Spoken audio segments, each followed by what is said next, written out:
friends, it's Cindy Brumbaugh from CindyLeeBDesigns.com, Independent Stamping Up Demonstrator. Did you hear that? Oh yes, I'm making a shaker card. I'm going to be using the new stamp set bundle, the punch bundle. The Jar of Flowers stamp set comes bundled with the jar punch. It's a mason jar because we're going to be using the mason jar shaker domes. So I'm really excited to show you how I came up with this card.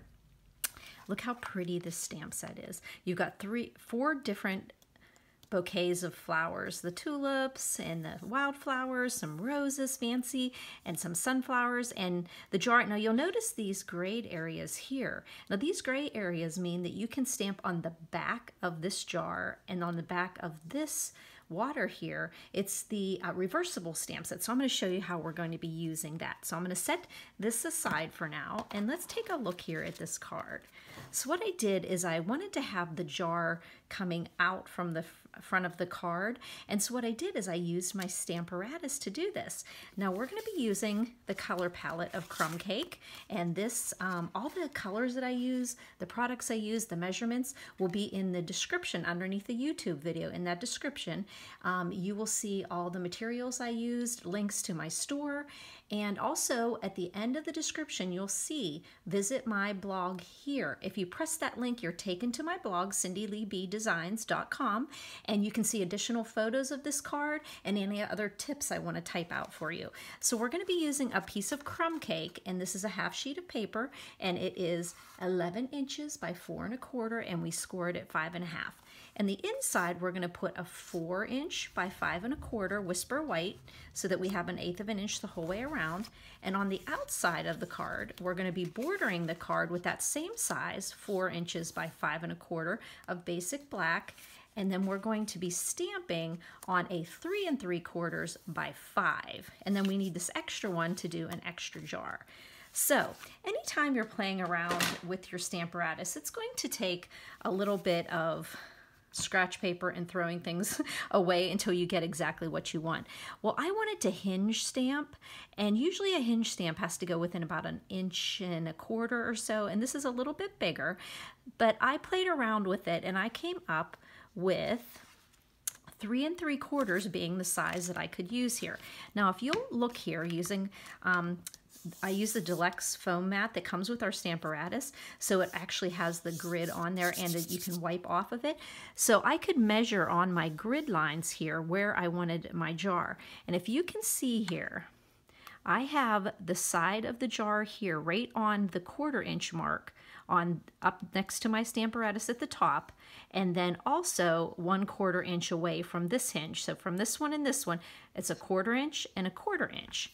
And for this particular card, it works this way. So what we're going to do is put our Whisper White in there and secure it with our magnets there.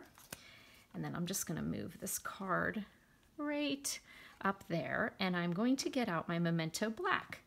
And I'm going to take the stamp set as a little trick here. Just put it underneath your acrylic plate and just gives you a nice surface to stamp on. I'm going to use my Memento Black, and I'm going to ink up my jar.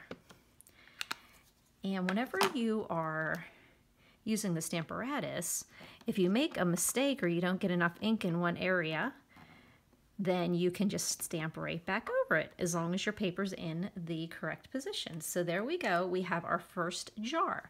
Now when you take it down on the hinge, you just lift it up straight, go down a hinge, and when you see, you're going to cover up some of this jar, but the neat thing about this card is it looks like the jar is in front of the other jars. So I am using that to my advantage here. So we just went down one hinge, and we're going to stamp our jar again.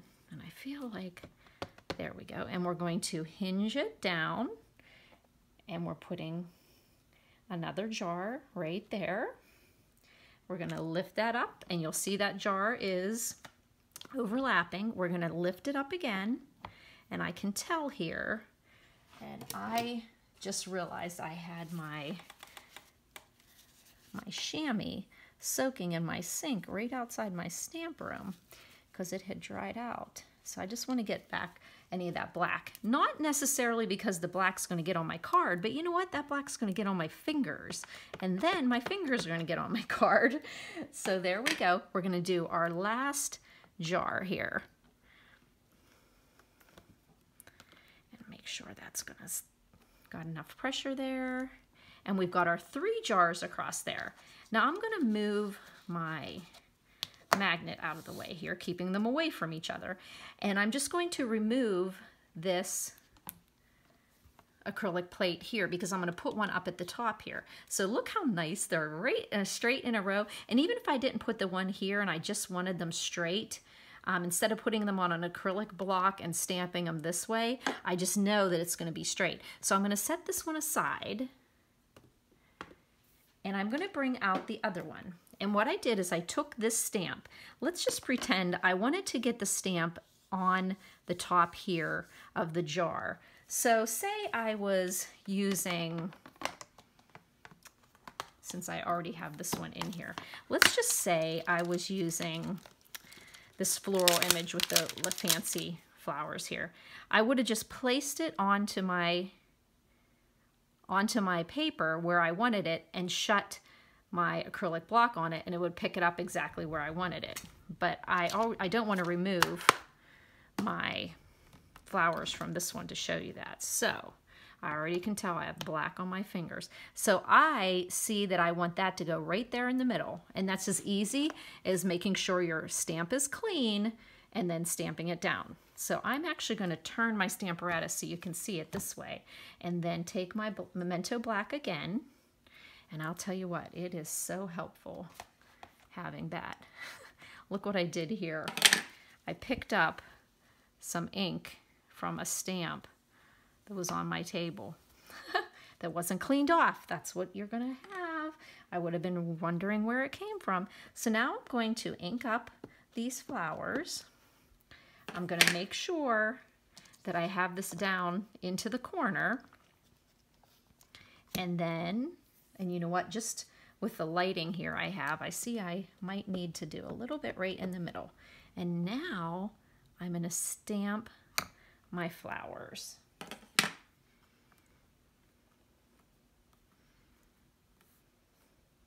These are very tall flowers, so in this you almost have to figure out the orientation and play around a little bit before you. Okay, there we go. And let's see how that's going to look. And we've got a great image because those are the flowers that are going to be in that middle jar. However, we're not ready for that yet. So what we're going to do is take this out, set it aside for a second. Now I want to bring back my, you know what, I think I'm just going to remember my chamois next time. I'm going to take this acrylic plate off because you can't have them both on at the same time. And I'm going to put back in my jar, okay? And I want to change the orientation of my Stamparatus so that I'm using my corner up here again. And I'm going to put in this little extra piece I had here, okay? Because we're going to need to do, for the way I'm putting my card together, I want to stamp a jar, one more jar here. And this is just the way you're going to see, you know, with this stamp set coming up, a lot of different demonstrators and crafters who do videos. They're going to be doing all kinds of different takes on how they put together a shaker card. This is just the way Cindy Lee B is doing it. So we're just making a jar image with the Stamparatus there, and we have this little extra guy here. Okay, now we're going to set him aside. Okay. So, as I said here, this stamp here is a reversible stamp. And I'm just going to show you here how we're going to put some water in our jar. And we're also going to stamp our stems that are going to go into the jar. Okay? So we could do that either one first, but let's go ahead and stamp our stems first. I'm just going to do them in black because I'm going to color them in green. And what we're going to do is I went ahead and I used the end of my stems the whole way up to the edge of my mason jar. I wanted them the whole way up there. Okay. And those are going to be the stems that are going to go in my jar. Well, not go in my jar, they are in my jar. So then let's go ahead and color in. I used light old olive, and I'm just going to color in my stems. And I'm going to actually use my blunt end because these are kind of straight images, a straight image, and I think it'll just be easier to get some and make sure I just want to like color everything, but there are actual stems there. So it's kind of hard to tell. This is a stem, this is a stem, this is a stem this way, that's a stem that way, there's one there, there, here, that's a stem. Okay, I thought that, okay, and then there, and there. Looks like I have those stems colored in. And then we're going to use Pool Party. I played around with using Balmy Blue, and it was just a little too dark for me. So I decided to go with Pool Party. So like I said, this is the back of the stamp. So on this other side would have stamped like an outline image with these sketch lines on it, but the flat side of it is just going to stamp the actual water that fits right inside the jar.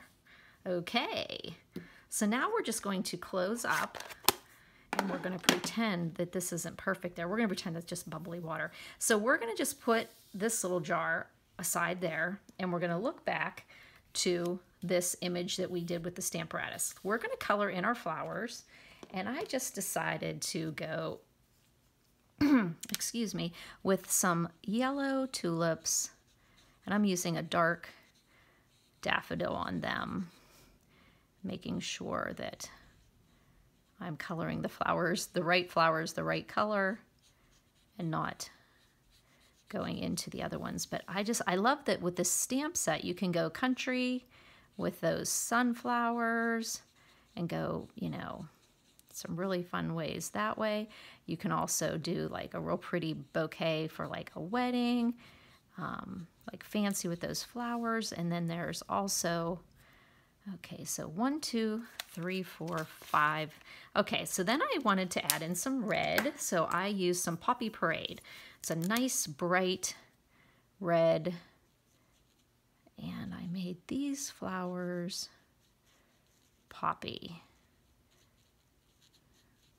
And just got those flowers. And then you also have, I would guess you would call them, these are kind of like something like wildflowers, like ones that would just be out in the garden. And look how pretty the poppy looks with that daffodil. Get to be a little bit of an artist here with your, and one big bloom here.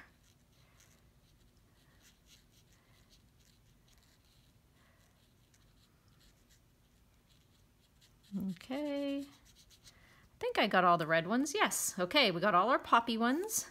And then I came in with a light Highland Heather, and I just did these little flowers here. I wish I could be a good horticulturalist and be able to tell you every flower as I'm coloring it. I do have a very, very dear friend of mine who is a horticulturalist, went to Penn State University for horticulture, and her family has back in Pittsburgh, a nursery, Michael Brothers Nursery, and so she would always tell me everything about all the flowers. I would just say, what's this? I'd send her pictures, what's this? And I just used to love, you know what, we're gonna do some blue flowers. I used to just love, oh, and then at her home she grows asparagus every year. And when the asparagus crop is in, she calls me and she lets me come over and she picks it for me, and oh, it's exciting. Oh, I just realized I forgot. I noticed right here that I didn't get part of my tulip here. And look how pretty it's coming together with all those different colors. And I used the light balmy blue for these little tiny flowers. And I just think I'm going to do him blue as well. And then I'm just going to come back in and finish up with my leaves, which I could have done at the beginning. And I think I'm going to use the blunt end too. There we go. And we'll just get some leaves in there. And you're probably wondering, it just looks funny without stems in the jar, but I'm going to show you what we're going to do. We're just going to finish up the greenery here. And let's see, this, oh, this is a leaf here. Okay. And this is a leaf here. Okay, any more green? Let's put a little green here. Okay, so there we go. Ha. Now what we're going to do is we're finally going to use our jar punch. Now what we're going to do is turn it over so that we can see what we're doing here. And I want you to go into, put your paper into your jar. And it's not going to go the whole way flat here, but you're going to look and line up that image of the jar. And it's going to be a little tricky because you're seeing that other jar, but you're going to line up that middle jar within that punch. Okay. And the nice thing about these punches is once you get it right about the right place, you can kind of close it a little bit, but not actually punch it, and it'll stay. And there you go. You have, I'm actually going to bring it down just a tad. Like I said, how many times do you sit there and play around with your punches? Like, okay, you've just got to do it. Okay, so now I'm going to punch out that middle jar, okay? Now that's just thrown off there, and we have an opening here. And then you say, oh, I see now what you're going to do, Cindy. You're going to be putting this jar in there like that. Now, you could just literally put that in there like that because you've cut that out, and now you've got this jar where you can see it a little bit better. But we're going to put that little shaker dome in there. So essentially, the shaker dome is going here and then like that. But we've got a couple tricks to get this into there. So what we're going to do is, this is the way I did it. Like I said, you're going to find so many fun different ways. Now, the first thing I want to do is I want to be able to bring this twine up over the jar. So the way I did that is I removed this back side, the back side of the jar. So the dome is scooped down there like you could put something in there, okay? And then I am going to put my twine. Now I cut some ample twine, probably about 2 18-inch pieces because I didn't want to be fiddling around with trying to tie this here. So then I took it in half, and then I adhered it right to the back there of the shaker. Okay, now before we put this on here, we're going to put some little doodads in there. Now we have some beautiful little sequin type baubles to stick in there that are in the new annual catalog, but my order hasn't come in with those, and I just happen to have like buckets and buckets of sequins from here and there and everywhere. And did I ever tell you about this lady who showed up at one of my classes? I do some classes at a mall in Pittsburgh, and she showed up with these bags of sequins from a craft that she does, and she gave me tons of little sequins, and she goes, I thought you could put them on your cards. And all I thought was, oh gosh, shaker cards. So I've been pulling out those little sequins. So you just put those right on top of where we're going to cover the dome with the dome. So now I'm going to push this little guy over here. I'll get those in there. And then I'm going to put my dome. Now this is all adhesive here, so there's kind of no going back once you put it down. It's very, very strong. So it looks like I can see, and I put it down. Okay, so there we go. Oh, and oh no, we're good. So what this is adhered underneath. So see this, like it's underneath, it's in between. Our twine is between the cardstock and between this, but we're going to be removing this adhesive and we're going to tuck these onto this adhesive before we add this on, okay? So shall we do it? Now, one thing I want to make sure we're going to be able to do is not have anything showing here. And it looks like we're perfectly fine there, but what you can do is I want you to just take a good look there and make sure if you have any clearance that you can get that. And that's very easy to do, just depending on, you know, I can see I have clearance. But the way I put my jar in the Stamparatus, if you remember, I had a 1/4 inch on this side and a 1/4 inch on this side. So a 1/4 inch, so that gave me the clearance I needed, but I went ahead and just trimmed a little piece off. Now, as you can see, I need to get these little guys up here so that they can be tied around my jar. So we need to stick them through that hole. And it's a lot easier to do right now before we take that adhesive off, okay? So I just want you to see what we're gonna end up doing. So, okay, this is stuck here, okay.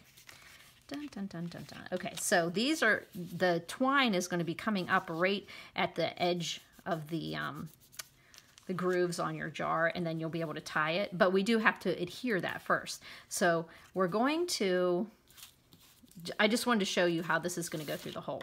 But we are going to take off this portion here, okay? We're going to hold up, we're going to take off this adhesive here, off the jar, okay? And we're just going to tuck this twine right against the adhesive there. And then we're going to tuck the twine against that adhesive. See how it's there? And then we're going to hold up our twine, put it through the hole, and then we are going to put our front panel right onto the card. Isn't that cool? So now we have the twine is coming from underneath the jar. So it's all adhered into there. So we are just going to then, like I said, you don't need this much twine, but for this video, Cindy thought to herself, ha, and I'm just going to tie this in a knot here. But the nice thing about putting the twine underneath the jar is that you are making it, your twine is going to be nice and tight under there. So I just put my twine and I tied a knot there, and then you'll see this cute little get well. And the way I did that is I used my Well Said. These this is the bundle that is in the annual catalog and carrying over into this new one that has the Well Said sentiments, and then it has the well written dies that make those really beautiful cursive writing words. So I just pulled out the Get Well and I stamped it on a little piece of white using my Poppy Parade so that my reds were matching, and I just stamped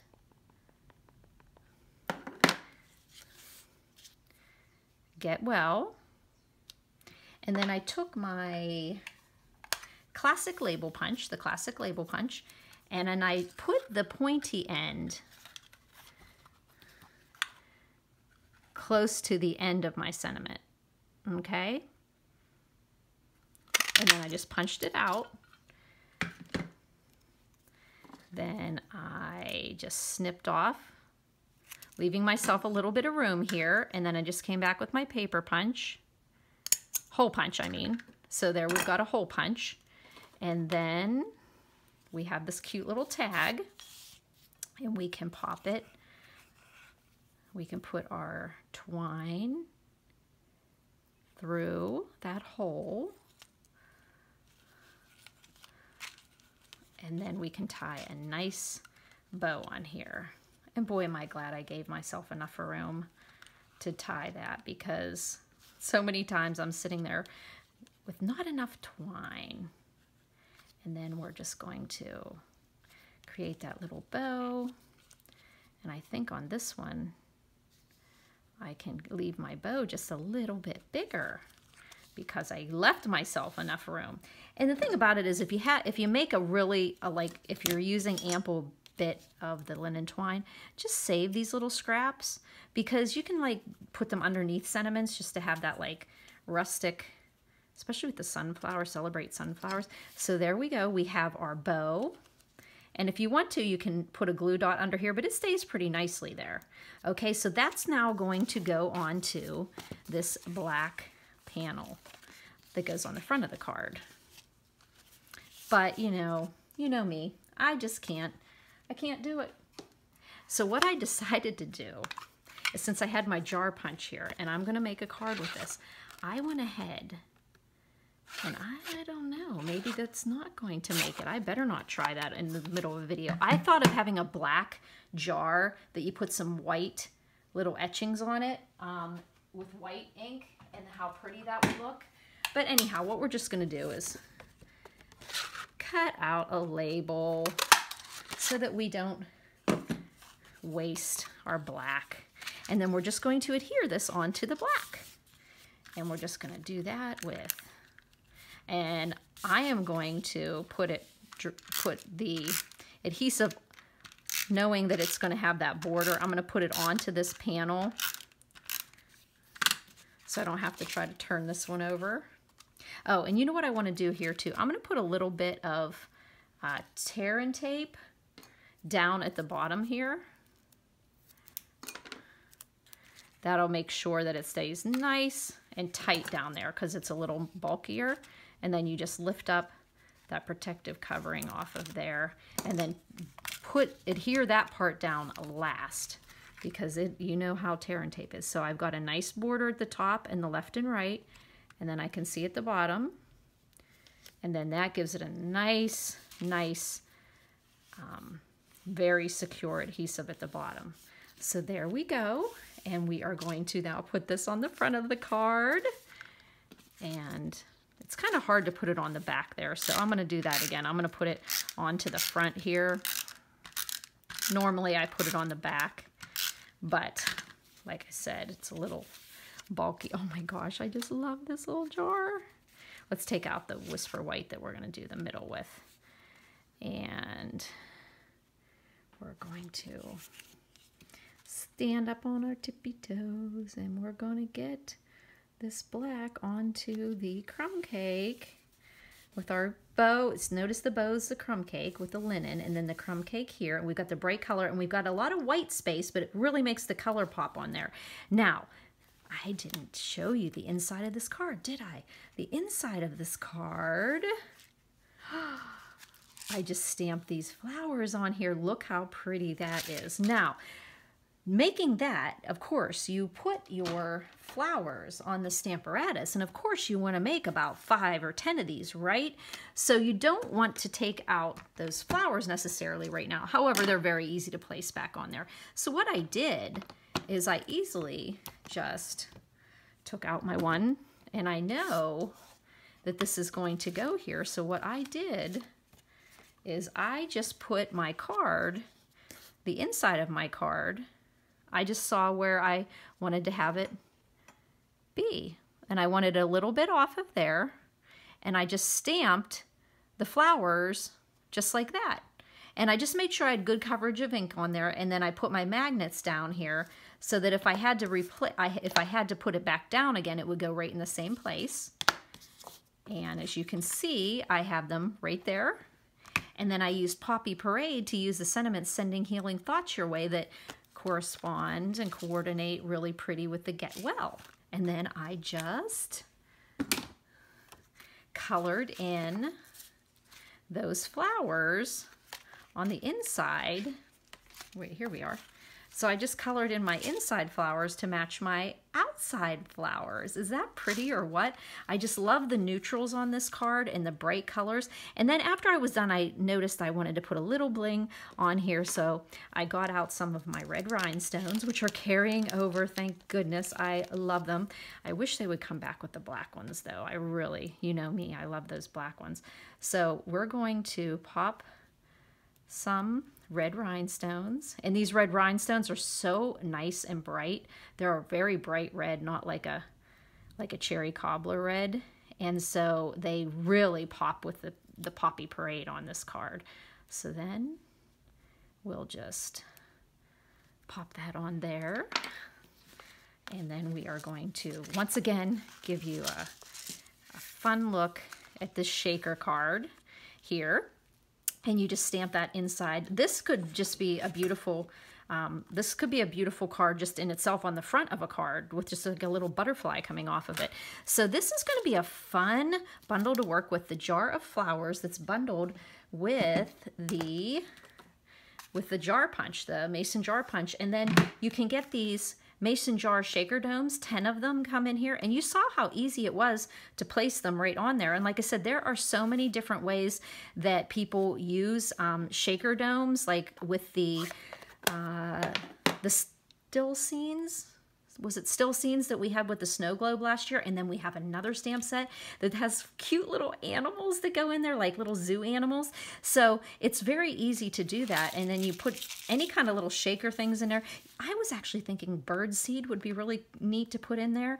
But look how cute that, you know, and we all have like sequins and things. But don't forget, we have some beautiful sequin sets in the new catalog coming out. So if you have any questions, please don't hesitate to reach out to me at my email, cindyleeb@gmail.com. You can also call or text me at 724-323-2296.